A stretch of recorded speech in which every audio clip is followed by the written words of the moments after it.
அமெரிக்க அதிபர் டொனால்ட் ட்ரம்பை ஈரானுடைய ப்ராக்சிஸ் அமைப்புகள், ஈரானுக்கு ஆதரவான ஆயுத குழுக்கள் கொலை செய்ய திட்டமிட்டிருந்தார்கள் என்றும், அதனால் அமெரிக்க அதிபர் டொனால்ட் ட்ரம்புக்கு துருக்கியில் வைத்து அதி உச்ச பாதுகாப்பு வழங்கப்பட்டு அவர் வழமையாக பயணிக்கிற கத்தாரினால் அன்பளிப்பு செய்யப்பட்ட ஏர்ஃபோர்ஸ் 1 விமானத்தில் பயணிப்பதை போன்று பாசாங்கு செய்துவிட்டு விமானத்துக்குள்ள போற மாதிரி உள்ள போயிட்டு பிறகு விமானத்துக்குள்ள உணவுகளை ஏற்றிக்கிட்டு வர்ற கேட்டரிங் கண்டெய்னருக்குள்ள அவர் அனுப்பப்பட்டு அதன் மூலமாக மீண்டும் ஒரு விமானத்திற்கு அவர் மாற்றப்பட்டார்.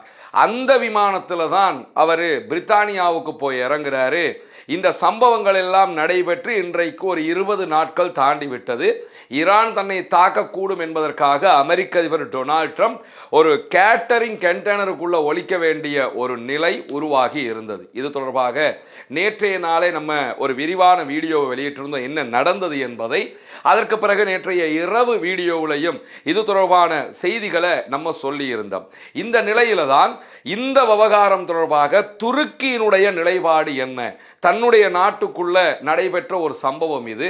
அமெரிக்க அதிபர் டொனால்ட் ட்ரம்பை நேட்டோவில் மிக பாரிய இராணுவத்தை வைத்துக் கொண்டிருக்கக்கூடிய, உலக அளவில் ஆயுதங்களை தயாரிக்கக்கூடிய, இன்னும் சொல்ல போனால் நேட்டோ நாடு என்கிற வகையில் அணு ஆயுத ஷேரிங் கொண்டிருக்கக்கூடிய ஒரு மிக முக்கியமான நாடு. இந்த நாட்டினாலும் இவர்களுடைய உளவுத்துறையினாலும் அமெரிக்க அதிபருக்கு பாதுகாப்பு கொடுக்க முடியாமல் போய்விட்டதா? அதே நேரம் ஈரானோடு ரொம்ப நெருக்கமாக இருக்கக்கூடிய துருக்கியை பகைத்து கொள்ளும் விதமாக ஈரான் இந்த சூழ்ச்சியில் ஈடுபட்டதா என்பது பற்றியெல்லாம் நேற்றைய தினம் மிடில் ஈஸ்ட் ஐ ஒரு விரிவான ஆர்டிக்கலை வெளியிட்டிருக்கிறாங்க. பல செய்திகளை அதிலே அவர்கள் குறிப்பிட்டு காட்டியிருக்கிறார்கள். இது தொடர்பாக ஆர்டிக்கலுடைய கடைசியில நாங்கள் மேலதிக விளக்கம் கேட்பதற்காக அமெரிக்காவுடைய வெள்ளை மாளிகையை தொடர்பு கொண்டோம், எங்களுக்கு விளக்கம் கிடைக்கல என்கிற தரவுகளையும் மிடில் ஈஸ்ட் ஐ சுட்டி காட்டியிருக்கிறது. சரி, மிடில் ஈஸ்ட் ஐ வெளியிட்டிருக்கக்கூடிய குறித்த ஆர்டிக்கல்ல என்ன விவகாரம் இருக்கிறது என்பதை பார்ப்போம்.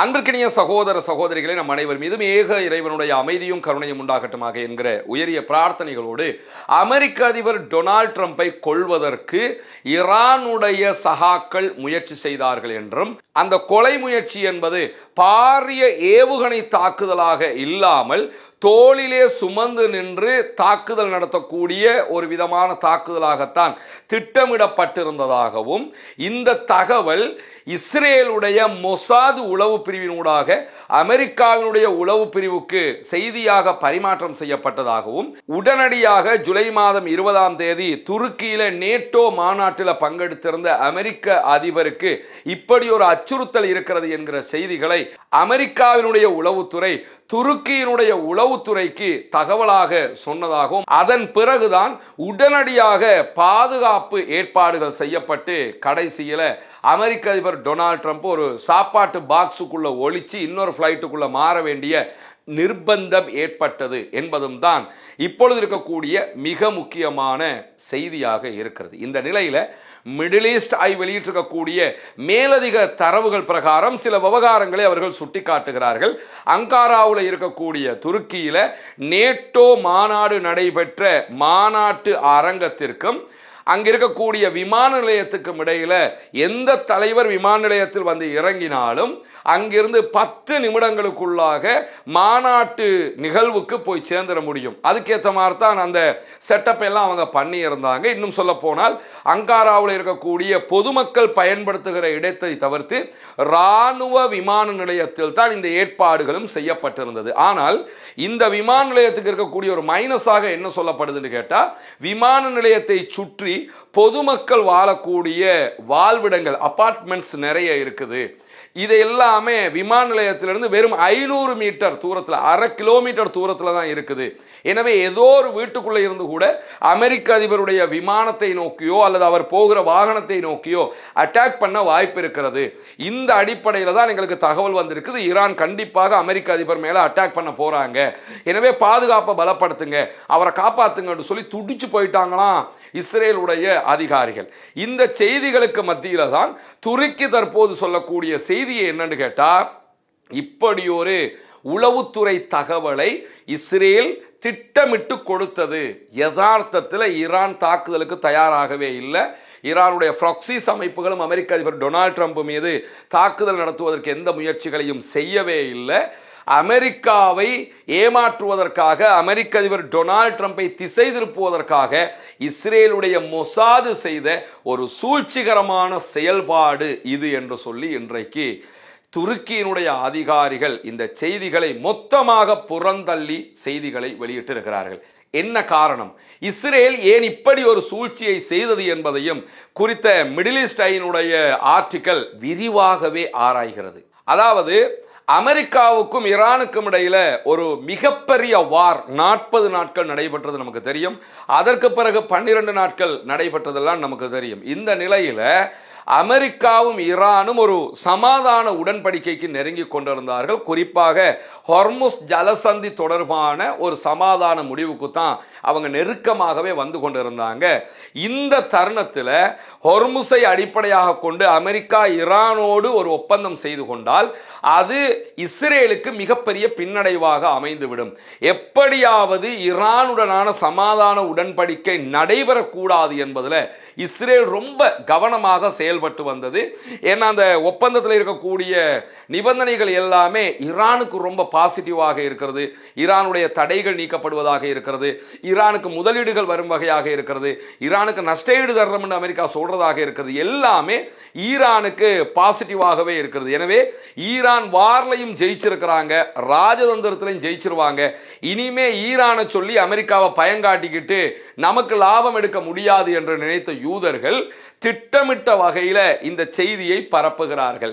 முதல் காரணமே இந்த ஒப்பந்தத்தை சீர்குலைக்க வேண்டும். ஹொர்முஸ் ஜலசந்தியில் ஒரு சாதாரண நிலை வந்துவிடக் கூடாது என்பதில் இஸ்ரேல் மிக கவனமாக செயல்பட்டது. ஏன்னு சொன்னா, நேட்டோ உச்சி மாநாட்டில் கலந்து கொண்டு ஒரு தனிப்பட்ட பேச்சுவார்த்தையை துருக்கியினுடைய அதிபர் அர்துகானோடு அமெரிக்க அதிபர் டொனால்ட் ட்ரம்ப் நடத்துகிற நேரத்தில் சொன்ன செய்தி என்னன்னு கேட்டா, ஈரானோடு வார் முடிவுக்கு வந்து விட்டது, ஈரானுக்கும் எங்களுக்கும் இடையில் இனி சண்டை இல்லை, சமாதானம் தான் என்பதை மிக தெளிவாக சொல்லி இருந்தார். ஈரானோடு சமாதானம் வந்து விட்டது, இனி ஈரானோடு சண்டை இல்லை என்கிற வார்த்தைகளை ஒருபோதும் நெத்தன்யாகுவாலும் இஸ்ரேலிய யூதர்களாலும் ஜீரணிக்கவே முடியாது. காரணம் என்னன்னு கேட்டா, ஈரானை காட்டி காட்டி தான் தங்களுடைய வயிற்றையே நிரப்பிக் கொண்டிருந்தார்கள் யூதர்கள், இஸ்ரேலியர்கள். அப்படி இருக்கும்போது ஈரானோடு ஒரு சமாதானமா? அமெரிக்க அதிபருக்கும் அர்துகானுக்கும் இடையில நடைபெற்ற இந்த பேச்சுவார்த்தை ரொம்பவே இஸ்ரேலை பெரிய சங்கடத்துக்கு உள்ளாக்கி விட்டது. அதனாலும் என்ன செய்வது என்று அவர்கள் அடுத்த கட்டம் யோசிக்க வேண்டிய நிலைக்கு தள்ளப்படுகிறார்கள். அதே மாதிரி அர்துகானுக்கும் அமெரிக்க அதிபர் டொனால்ட் ட்ரம்புக்கும் இடையிலான சந்திப்பின் போது இன்னும் பல விஷயங்கள் பேசப்படுகிறது. குறிப்பாக 2019ஆம் ஆண்டு ரஷ்யாவிடம் இருந்து அங்காரா, துருக்கி ஒரு ஒப்பந்தத்தை பெற்றுக்கொள்கிறது. அந்த ஒப்பந்தத்தின் பிரகாரம் ரஷ்யாவிடம் இருந்து S-400 வகையான ஏவுகணை கட்டமைப்பை துருக்கி வாங்குவதாக ஒப்பந்தமிடப்படுகிறது. இது அமெரிக்காவுக்கு பிடிக்கல. அதனால அமெரிக்கா இந்த விவகாரத்தில் துருக்கி மேல சில தடைகளை விதித்திருந்தார்கள்.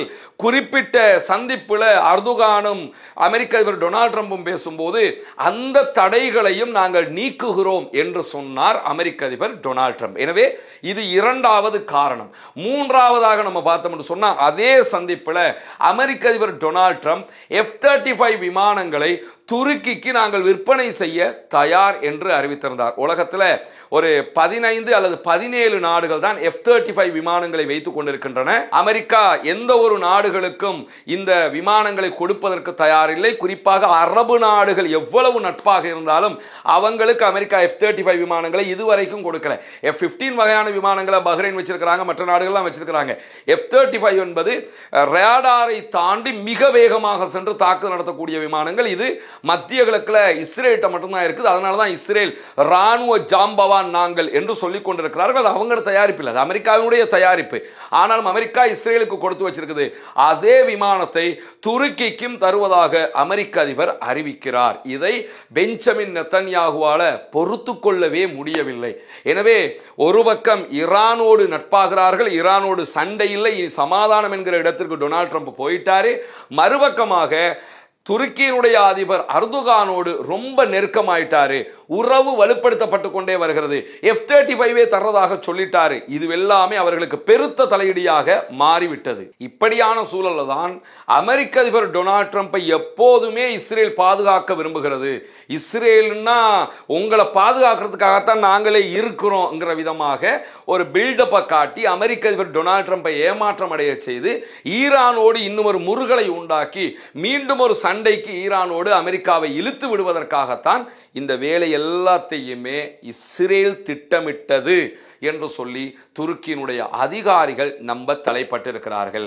அமெரிக்க அதிபர் டொனால்ட் ட்ரம்ப் ஒளிச்சு ஓடினதெல்லாம் உண்மை, ஆனா ஈரான் தாக்க போகிறது என்கிற செய்திகள் பொய்யானது, தவறானது. அப்படி ஒரு சிச்சுவேஷனே அங்க இருக்கல என்று சொல்லியும் இதை கிரியேட் பண்ணினதை யாருன்னு கேட்டா இஸ்ரேல் தான் என்பதுதான் இங்க இருக்கக்கூடிய மிக முக்கியமான பாயிண்டாக இருக்கிறது. அதை தாண்டி இந்த இடத்துல இன்னும் ஒரு விவகாரமும் என்ன இருக்குதுன்னு கேட்டா, துருக்கிக்குள்ள ஈரானிய குழுக்கள் இதற்கு முன்பதாக தாக்குதல்களை நடத்தவில்லையா அப்படின்னு பாத்தீங்கன்னா ஆல்ரெடி துருக்கிக்குள்ள தாக்குதல்களை நடத்தியதற்கான முன்னுதாரணங்கள் இருக்கிறது. ஆனா அந்த தாக்குதல்கள் எல்லாமே ஒரு சாதாரண துப்பாக்கி சூடாகத்தான் இருந்திருக்கிறது. 2-3 தடவைகள் துப்பாக்கி சூடுகளோடு நின்றிருக்கிறதை தவிர ஒரு பாரிய பிளாஸ்டையோ அல்லது மிகப்பெரிய தாக்குதலையோ துருக்கிக்குள்ள எந்த சந்தர்ப்பத்திலையுமே ஈரான் நடத்தல. இது ஈரானுக்கும் துருக்கிக்கும் இடையிலாக இருக்கக்கூடிய ஒரு நெருக்கத்தின் அடையாளமாக பார்க்கப்படுகிறது. அது கூட பின்னாட்களில் ஒண்ணுமே இல்லாத வகையில் மாறிடுச்சு. இரண்டாவதாக அமெரிக்கா ஈரான் மீதான தாக்குதல்களை நடத்துகிற போது துருக்கியினுடைய ஆதரவு பெற்ற ஈராக்கில் இருக்கக்கூடிய குர்து படைப்பிரிவை சேர்ந்தவர்கள், குர்து இனத்தை சேர்ந்தவங்க ஈரானுக்குள்ள நுழைஞ்சு தாக்குதல்களை நடத்துவதற்கு அமெரிக்கா அவர்களை தூண்டியது. ஏன்னா குர்துகள் சன்னி முஸ்லீம்கள், ஈரான்ல இருக்கிறவங்க ஷியா முஸ்லீம்கள் என்கிற அடிப்படையில் 2 பேரையுமே இந்த கொள்கை பிரச்சனையிலையும் மூட்டி விட்டுறலாம். அந்த அடிப்படையில் உள்ள புகுந்து நீங்க ஈரானுடைய தெற்கு பகுதியில் தாக்குதல்களை நடத்துங்க, அப்ப கலவரமாக வெடிக்கும், உள்நாட்டு குழப்பம் வரும் என்றெல்லாம் தூண்டிய நேரத்திலையும் அந்த பக்கமே போயிடக்கூடாது, உங்களுக்கு நாங்க தான் சப்போர்ட்டிவா இருக்கிறோம், நாங்க வேணுமா அமெரிக்கா வேணுமான்னு முடிவு எடுத்துக்கன்னு சொல்லி குர்துகளை மொத்தமாக தடுத்து நிறுத்தியதும் துருக்கியர்கள் தான். அதனாலதான் துருக்கிக்கு பல கட்டங்கள்ல ஈரான் நன்றியையும் சொல்லி இருக்கிறது. எனவே துருக்கிக்கும் ஈரானுக்கும் இடையில இப்படி ஒரு உறவும் இருக்கிறது. இப்படி துருக்கிக்கும் ஈரானுக்கும் இடையில நெருங்கிய உறவு இருக்கிறது. அந்த உறவை சீர்குலைப்பதற்கு ஈரான் விரும்பாது என்பது மிக தெளிவான ஒரு விவகாரம். அதே நேரத்தில் துருக்கியினுடைய அதிபர் அர்துகானுக்கும் அமெரிக்க அதிபர் டொனால்ட் ட்ரம்புக்கும் இடையில இருக்கக்கூடிய நெருங்கிய உறவை சீர்குலைப்பது, துருக்கிக்கு F-35 விமானங்கள் வழங்கப்படுவதை தடுப்பது, ஈரானோடு அமெரிக்கா செய்ய இருக்கிற ஒப்பந்தத்தை நாசமாக்குவது, இதற்காகவெல்லாம் இஸ்ரேல் தீட்டிய ஒரு கட்டுக்கதை தான் அமெரிக்க அதிபர் டொனால்ட் ட்ரம்பை துருக்கியில் வைத்து ஈரானியர்கள் கொல்ல பார்க்கிறார்கள்.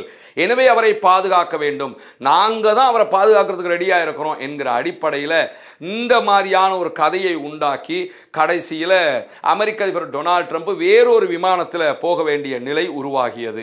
இதுதான் இந்த செய்தியினுடைய சாராம்சமே தவிர ஈரான் அமெரிக்க அதிபரை கொள்வதற்கு திட்டமிடவும் இல்லை. துருக்கி அப்படியான ஒரு உளவுத்துறை பலவீனத்தை கொண்ட நாடாகவும் இல்லை என்பது யதார்த்தமானது. இந்த இடத்துல முழுவதுமான சூழ்ச்சிகளின் பின்னணியாக இருந்தது யூதர்கள், இஸ்ரேலியர்கள் என்பதுதான் வெளிப்படையான செய்தியாக இருக்கிறது. ஆனா ஒண்ணு, எது எப்படி போனாலும் அமெரிக்காவினுடைய அதிபரையே சாப்பாடு கொண்டு போற கேட்டரிங் பாக்ஸுக்குள்ள ஒளிச்சு ஓட வச்சுட்டாங்க. இது ஈரான்காரன் செஞ்சாங்களோ இல்லையோ, இஸ்ரேல்காரன் இதை விட அமெரிக்க அதிபர் டொனால்ட் ட்ரம்பை கேவலப்படுத்த முடியுமா என்கிற அளவுக்கு நிலைமை மாறி போயிருக்கிறது. பொறுத்திருந்து பார்ப்போம் என்னவெல்லாம் நடக்கிறது என்பதை. தொடர்ந்து இணைந்திருங்கள் ரஸ்மின் மயசி நியூஸ் மற்றும் ரஸ்மின் டாக்ஸ் ஆகிய 2 சேனல்களோடு. வரக்கூடிய உண்மை செய்திகளை உடனுக்குடன் உங்களோடு பகிர்ந்து கொள்வதற்கு தயாராக இருக்கிறோம்.